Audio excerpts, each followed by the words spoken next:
গল্প আছে বাকি অল্প, যা কিছু বলার যাও বলে যাও, যা কিছু দেখার নাও দেখে নাও, পাবে না সময় আর হয়তো। আসল কথা কি জানেন ভাই, নিজের জীবনের প্রতি না আমার না খুবই অভিযোগ লাগে নিজের জীবনের প্রতি। জীবনটা এরকম না হইলেও পারতো, জীবনটা একটু সুন্দর হলে পারতো, জীবনটা একটু গুছানো হইলে পারতো। মানে মাঝে মাঝে না, মাঝে মাঝে বুকের কষ্টগুলো না কারো বুঝাইতে পারে না। মাঝে মাঝে কান্না আসলে মনে হয় যে না, মন খুলে কান্না করতে পারে না।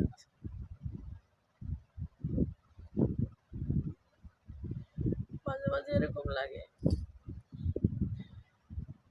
মানে বুকের ভিতরে কিরকম লাগে বলতে বুঝাইতে পারি না। আমিও তো সবার সাথে থাকার স্বপ্ন নিয়ে দুনিয়াতে জন্মাইছি, সবার পাশে থাকার, সবার কাছে থাকার। সে আমি আজকে কই ভাই, আপনারা সবাই একটু সাপোর্ট দিয়ে আমার পাশে থাকেন, আমার ভিডিওগুলো সবাই দেখেন, আমার একটু বাঁচানোর জন্য সহযোগিতা করেন।